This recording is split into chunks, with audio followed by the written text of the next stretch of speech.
Je ne sais pas si tu connais ma page Facebook, c'est facebook.com/christophehouillier.art. En fait, j'y ai donné rendez-vous à mes contacts privés. Mes contacts privés, ce sont des personnes avec qui je suis en relation par mail, une relation plus étroite. J'envoie régulièrement des mails sur les coulisses en fait de l'activité, sur les événements que je crée. Et là, j'avais créé un événement sur la page qui était un tirage au sort pour...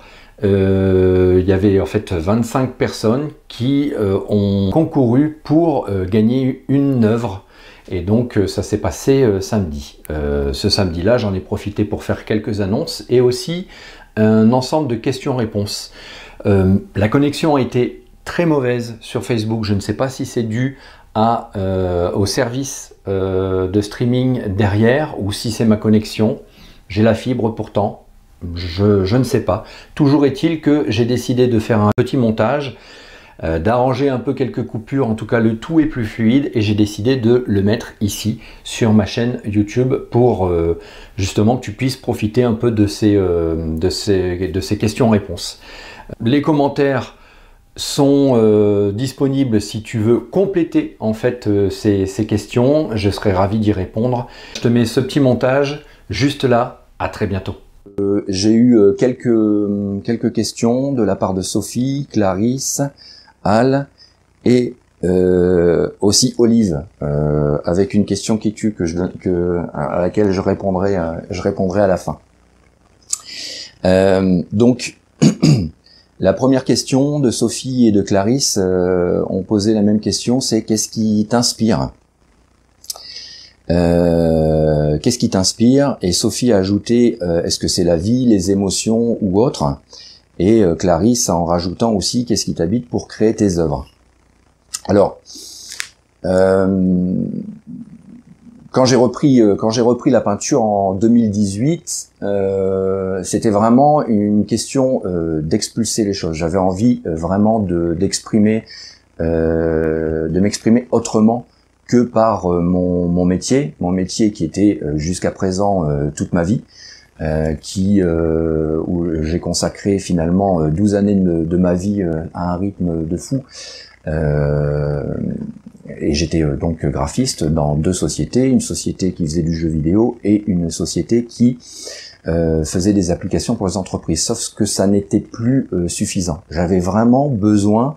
J'étais arrivé à une espèce de saturation et j'avais besoin de m'exprimer vraiment complètement autrement et utiliser mes propres outils.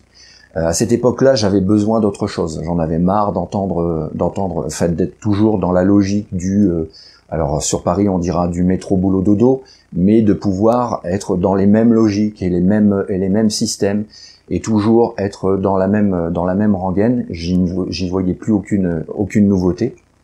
Et donc je m'étais plongé un peu dans la culture, j'avais envie de lire, j'avais envie d'écouter de la musique, et c'est en écoutant de la musique où je me suis dit, ben moi, j'étais admiratif de tous ces compositeurs, et je me suis dit, mais voilà, eux se sont exprimés, ont vécu pleinement leur art, et je vais moi-même complètement assumer et utiliser mes propres armes, mes propres moyens, c'est-à-dire le dessin, la peinture, et ce qui n'était que des projets pendant 20 ans où j'ai essayé de démarrer de la peinture, et à chaque fois j'y renonçais parce que c'était un vieux complexe, la peinture. Je me suis dit allez, j'y vais pour de bon. Et en fait c'est une musique, le Sacre du Printemps, qui a déclenché les choses, qui a déclenché en fait l'expression abstraite. L'expression abstraite, et je me suis dit, ce compositeur Stravinsky, il n'a pas hésité à briser les codes, à essayer un nouveau langage, à vraiment à utiliser son intériorité pour exprimer quelque chose de différent. Non pas que la peinture abstraite soit nouvelle, mais elle était pour moi le meilleur moyen d'exprimer ce que j'avais au fond. Et ce que j'avais au fond, c'est ce qu'exprimait aussi Stravinsky, c'est un peu cette question du pourquoi. du pourquoi de l'existence. Parce que quand on arrive à un moment où dans sa vie quotidienne, on se dit mais qu'est-ce que je fais là, qu'est-ce que je fous là, pourquoi je me lève le matin, à un moment on se pose la question de pourquoi tout ça, quoi. Donc pourquoi tout ça, je l'ai posé en peinture. Donc c'était vraiment ces émotions-là, ce moment dans la vie là qui m'a poussé à cette peinture. Donc ça a démarré par les cosmogonies, où j'ai posé vraiment la question de mon rapport aux croyances, de ce qu'était du coup Dieu pour moi, parce que quand on se pose des questions sur l'existence, on vient inévitablement à la question de Dieu. Et en fait, la peinture m'a aidé à évoluer. Donc, qu'est-ce qui m'habite quand je peins, pour répondre à la question de Clarisse? En fait, au début, à travers les cosmogonies, à travers les abîmes, c'est vraiment ces questions-là, la question du rapport à Dieu, hein, qu'est-ce qu'il soit, hein, c'est pas forcément le Dieu catholique, l'être surnaturel et doué qui est en bon père qui va nous commander. C'est vraiment quel est le rapport au monde. Quand je dis Dieu, c'est le rapport à la nature. Qu'est-ce qu'on est nous dans la nature? Et ça, c'est vraiment un cheminement qui s'est fait avec du coup cette question-là qui m'animait. Et j'utilisais finalement la peinture, ou en tout cas la peinture a été un moyen de comprendre, de comprendre, de changer mon regard en fait. Et pendant que, même si j'ai un sujet au départ, quand je démarre en fait une peinture, je n'ai pas forcément une construction faite. Certes, il y avait des moyens que j'utilisais comme les formes géométriques, ça c'était mon moyen, mais quelque part la composition venait petit à petit. Et mon rapport à la peinture, l'espèce de recherche de complète expression sans réflexion, a sorti des formes, et c'est en les regardant à force, au fur et à mesure, en écrivant dessus aussi, c'est important, que j'ai compris pourquoi je peignais, enfin, et ça m'a poussé à changer mon regard. Et en fait, au fur et à mesure, finalement, cette peinture, elle m'a permis finalement de m'ouvrir, de me tourner vers les autres, de dialoguer. Et pour moi, du coup, la peinture est vraiment un échange. Et dans cet échange, ce que j'ai voulu faire, c'est j'ai commencé à m'intéresser aux représentations des autres. Et c'est là qu'est venue la collection des archétypes, qui est encore en cours. Malgré tout, tout ça c'est des sujets, parce que les archétypes, ça part de figuration avec des vrais sujets. Il y a une première œuvre, il y a une première œuvre qui est expansion. Il y a une deuxième œuvre qui est avoir et être. Donc on est vraiment dans le rapport à l'autre, et il y avait tout un discours autour de ce rapport entre soi et l'autre. Il y a aussi, dans ce même rapport de soi à l'autre, il y a aussi l'autre. Ça c'est le titre de la troisième archétype, où j'ai utilisé en fait un autoportrait. Mais en fait, voilà, quelque part, je rejoignais un peu un sujet, comme à l'époque où je faisais de la figuration. Et à ce moment-là, j'ai vraiment ressenti le besoin de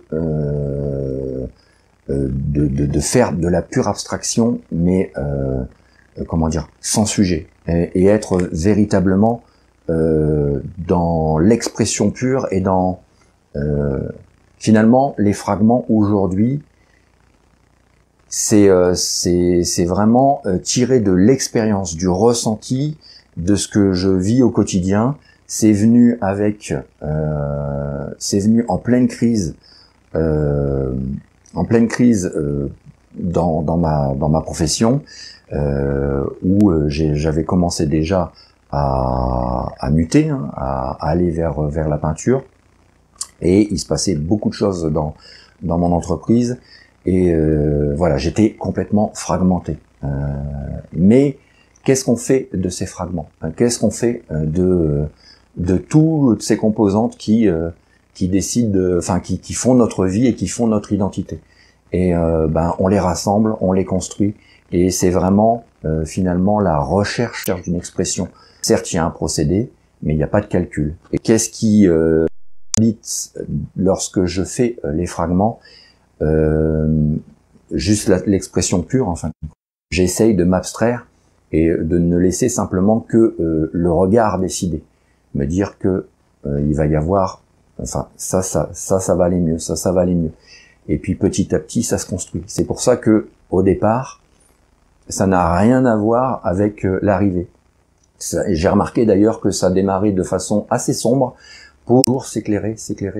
Donc toujours dans une recherche de construction, de bâtir. Donc j'espère avoir répondu à vos questions, Sophie et Clarisse. J'ai eu ensuite des questions d'Al, plusieurs questions assez pointues. Voilà, la première, c'est comment dissipes-tu tes peurs face à de nouvelles directions artistiques? C'est vrai qu'il y a il peut y avoir des phases d'attente entre chaque œuvre, et c'est plus j'attends en fait et plus j'ai peur, parce que je me dis mais comment je vais commencer, qu'est-ce que je vais faire? Et donc du coup le seul moyen que j'ai trouvé c'est de faire, de ne pas m'arrêter au premier geste. Et parfois même quand je fais des premiers gestes, je me dis mais ouf, mais qu'est-ce que je suis en train de faire?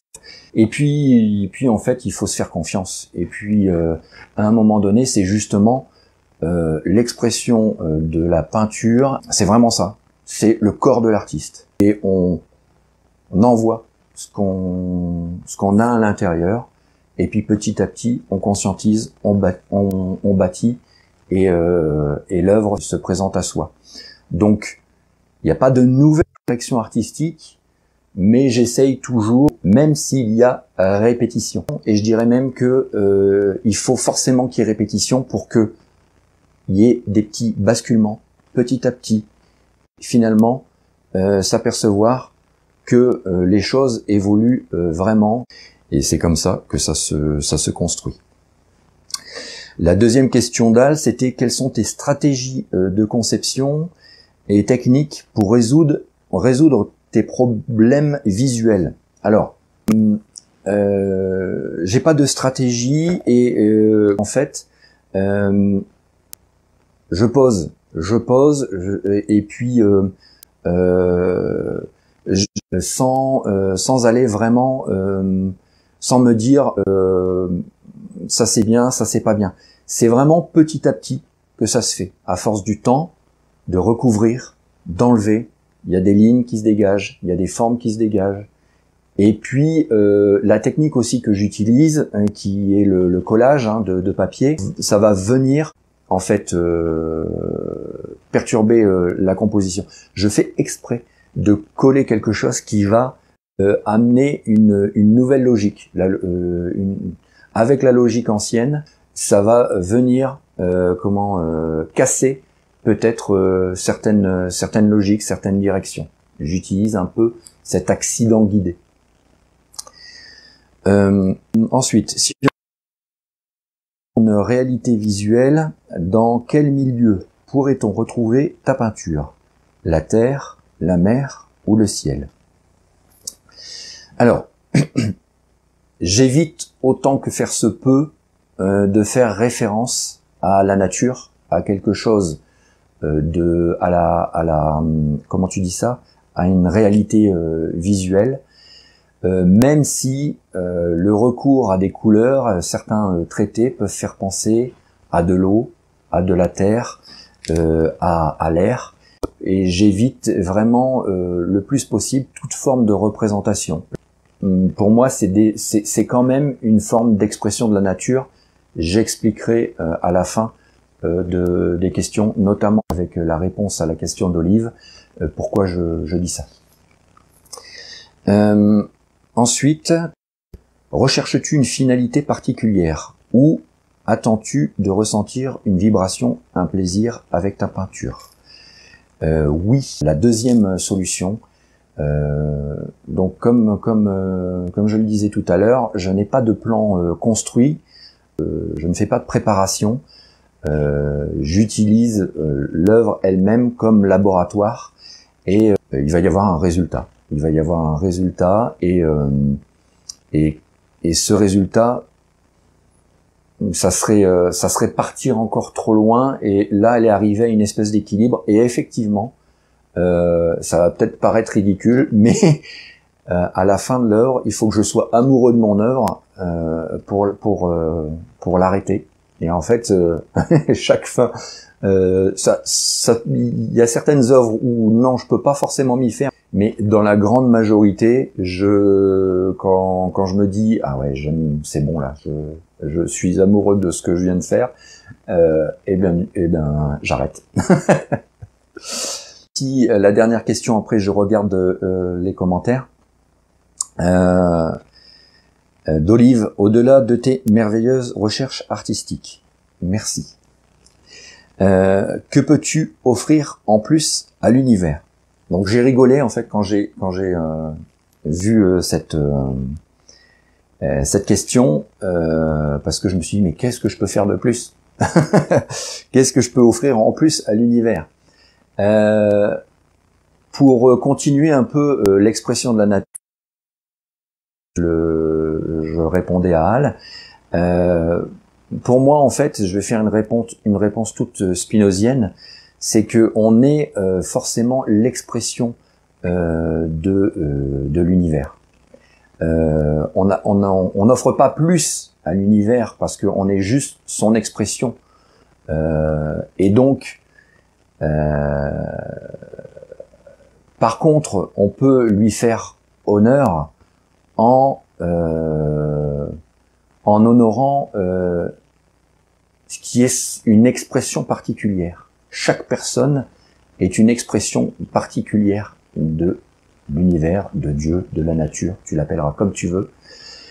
Et en fin de compte, ce qu'on peut, la façon de vivre et de pleinement assumer son expression particulière, de pleinement assumer ce qu'on est.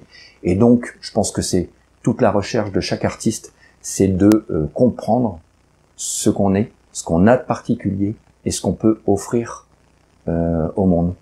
Donc, l'art est une expression particulière. Après, c'est assumer la liberté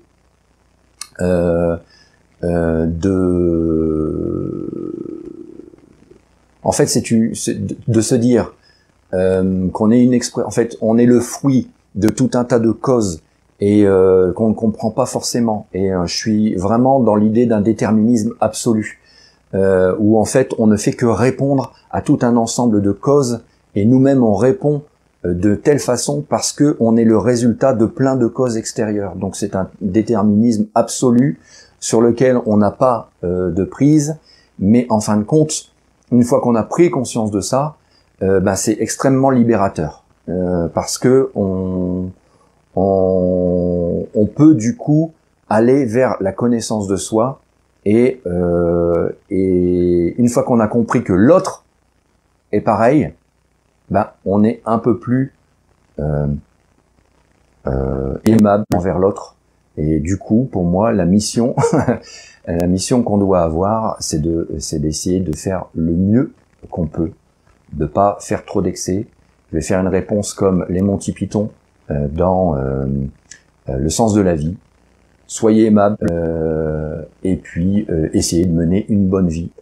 J'espère que je réponds à ta question, Olive, et tes recherches artistiques sont tout aussi merveilleuses.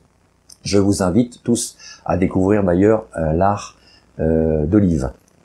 Donc voilà, pour toutes les questions qui étaient posées à l'avance, et je vais regarder du coup les interventions.